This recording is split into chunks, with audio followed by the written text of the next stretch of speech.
am Alinar Maxalig.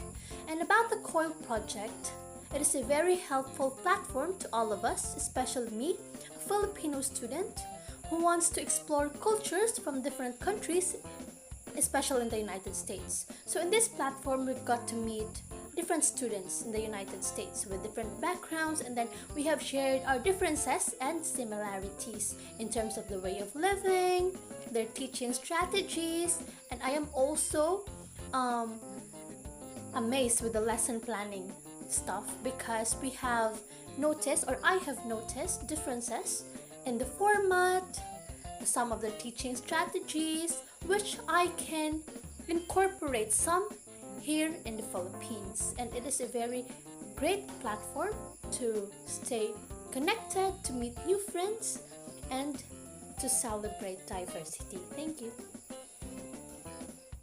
Hey guys, it's been a while since we talked to each other, so especially with Ty and Summer there in the US, like it's been a while really.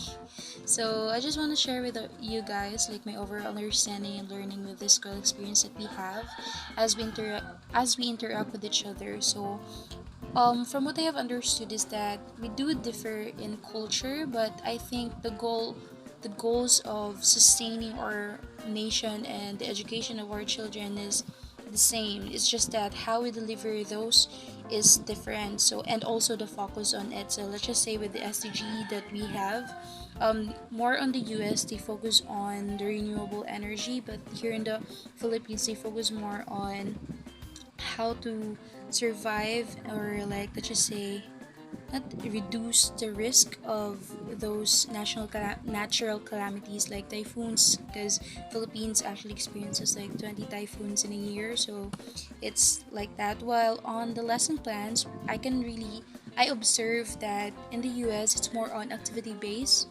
like it's more specific than in the Philippines compared to the Philippines, and there's a lot of files, like there's a lot of forms to be filled up compared to the Philippines, the lesson plan of the Philippines.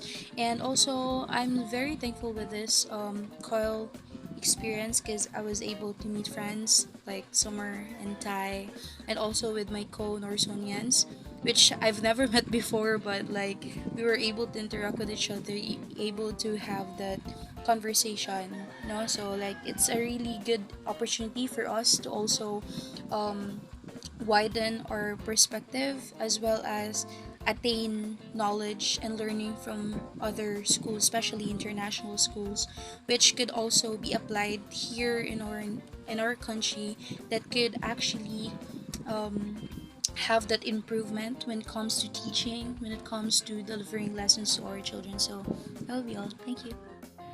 So, hello everyone, I'm Christine Jarati Miliares. I'm taking Bachelor's of Elementary Education here at Negros Oriental State University, Main Campus 1. So, what I have learned throughout the whole COIL project was the differences between the States and the Philippines. So, in the States, it's very common for houses to have air conditioning or aircon, as we all coin here coin it here. So while in the Philippines, electricity is somewhat not very common, especially those in far-flung areas or on those areas which people can't really afford electricity. Second is um, about our lesson plans. So there's a big difference when it comes to our lesson plans. Like their lesson plans are very structured. There are a lot of references and strategies used. It's very structured and in a formatty way because it's clearly shown on the lesson plan. While here in the Philippines, we don't really use, put strategies on our lesson plan because it's the way we execute the lessons to the students. So we just put the whole lesson proper, and the objectives, the generalization, the assessment, the assignment, and all of this. So it's very much different from the two countries. and I've also learned about some some Filipinos words like aircon, ref, low bat. Americans don't understand this because they're not really used to the word, because ref is shortened for refrigeration. Aircon is shortened for air condition or air conditioner, and low bat is shortened for low battery. So there are a lot of differences when it comes to our culture and our education, and that's what I have learned throughout this whole COIL project. So I also hope that the other students also learned from us, and we are glad that we met through this whole COIL project. This is for my final COIL reflection. So the first question, why might global learning and COIL interactions matter to me? Matters to me because it was interesting to see the different perspectives that we have from the Philippines. It was interesting to talk about the SDG 13, and that's climate action, and to see how it compares to the United States. It opened my eyes to how we have so much more luxury than the United States, and you hear that we're a spoiled country, but you never really know how spoiled we are, and that it made me realize when talking to them. I also liked collaborating on the math lesson, and helped me see new ways that other countries or other people, countries, do lesson plans, what they find important to put on theirs. I thought it was neat when they put the prayer on there, and I feel like that's almost kind of like their beginning, or not really their standard, but it's interesting that that's how they start their lesson, and I would love to see it in person. It would be neat to be able to go in and observe. So why might it matter to people around me, friends, family, city, or nationally? I think they can benefit because they can hear the stories, they can hear what we've learned. You